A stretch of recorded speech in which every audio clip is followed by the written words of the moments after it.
Pierre Fermat nació el 17 de agosto de 1601 en Beaumont, un pueblo del sudoeste de Francia.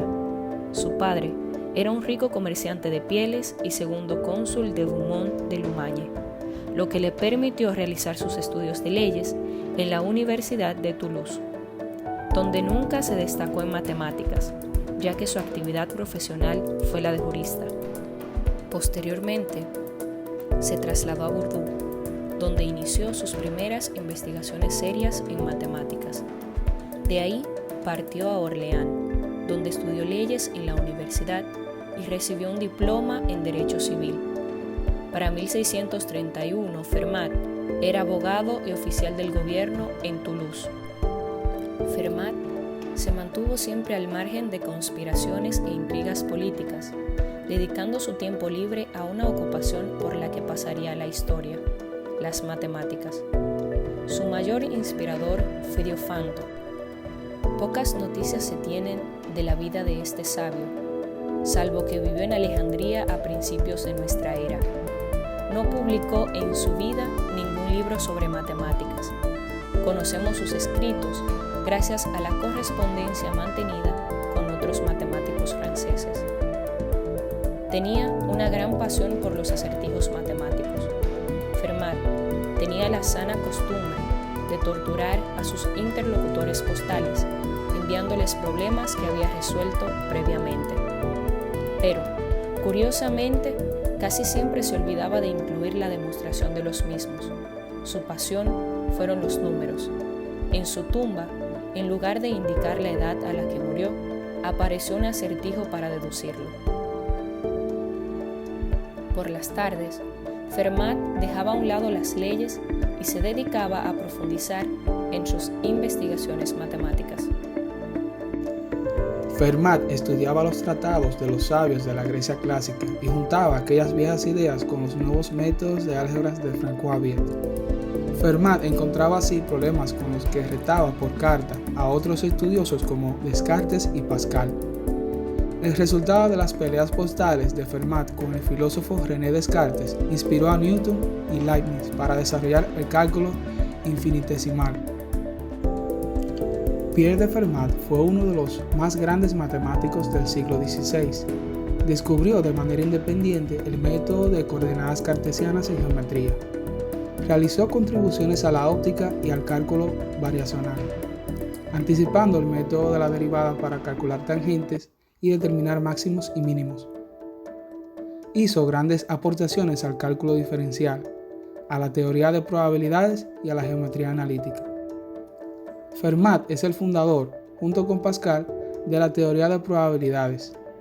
Sus aportes más importantes fueron en el campo de la teoría de números, donde su obra se erige como una de las creaciones más hermosas y profundas del intelecto humano.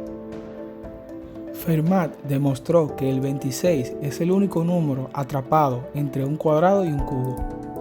Usó la lógica matemática para demostrar que ningún otro número entero entre 0 e infinito cumple esta condición. Y desafió a sus amigos y rivales para que lo demostrasen también. Sin embargo, se le conoce más por sus aportaciones a la teoría de números, en especial por el conocido como último teorema de Fermat, que mantuvo en vilo a la comunidad matemática durante casi 350 años. Se sabía que a Fermat le gustaba escribir anotaciones sobre problemas y sus soluciones en los márgenes de los libros. Este genial matemático francés tenía la costumbre de no revelar sus cálculos ni las pruebas de sus teoremas, lo que frustraba a sus adversarios. Por ejemplo, Descartes llegó a llamarle fanfarrón.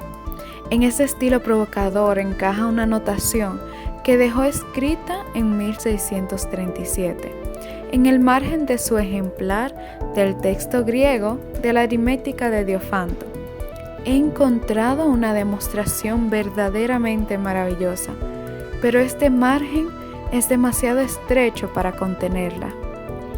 Esta frase, acompañada a otra afirmación manuscrita de Fermat y escrita de otra manera, dice así: Es imposible encontrar la forma de convertir un cubo en la suma de dos cubos, una potencia cuarta en la suma de dos potencias cuartas, o en general, cualquier potencia más alta que el cuadrado en la suma de dos potencias de la misma clase.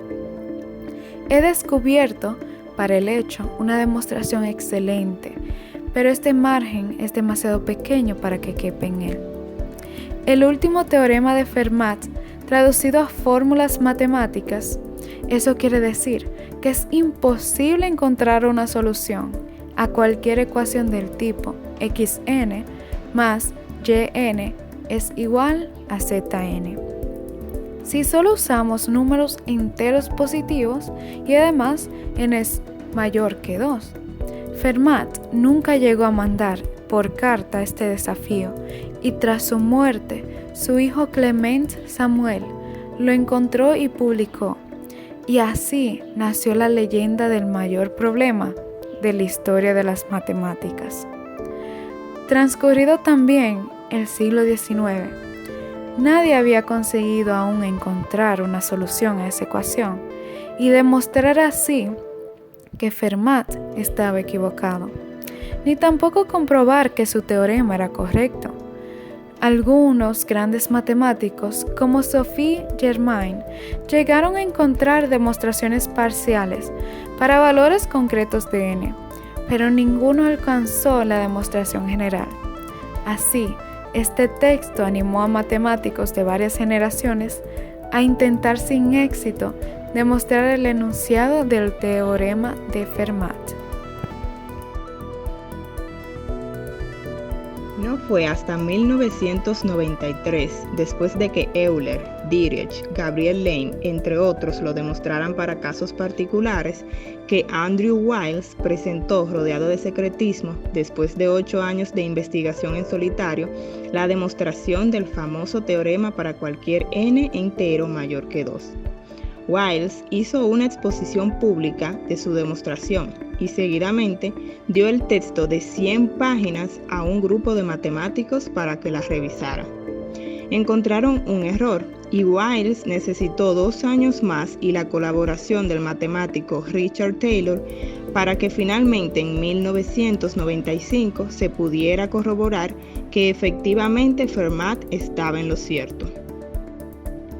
Wiles utilizó técnicas avanzadas descubiertas a lo largo del siglo XIX y XX, muy alejadas de los métodos de la época de Fermat. Entonces, ¿sería cierto que Fermat sí llegó a la demostración? ¿Y si lo hizo? ¿Cómo lo hizo? Tras más de 350 años de que los más grandes cerebros hubieran tratado de demostrar este teorema, finalmente Wiles llegó a la conclusión de que la ecuación x elevado a la n más y elevado a la n igual a z elevado a la n no tiene solución para n mayores que 2. Entre los fundamentos de enseñanza-aprendizaje que tiene este tema, sin duda alguna los aportes que realizó Fermat a las matemáticas son de gran importancia para el continuo desarrollo de las matemáticas puras y sentaron las bases en algunas áreas de las matemáticas aplicadas, las cuales marcan un precedente para el desarrollo de la sociedad. Todos estos aportes también influyen en la educación, permitiendo el desarrollo de estrategias de enseñanzas orientadas a promover el estudio continuo en torno al trabajo realizado por Fermat. De esta forma, es posible que los estudios posibiliten alcanzar un aprendizaje significativo en aquellas personas implicadas en este proceso, adquiriendo de esta manera habilidades y competencias en cuanto al pensamiento lógico, creativo y crítico.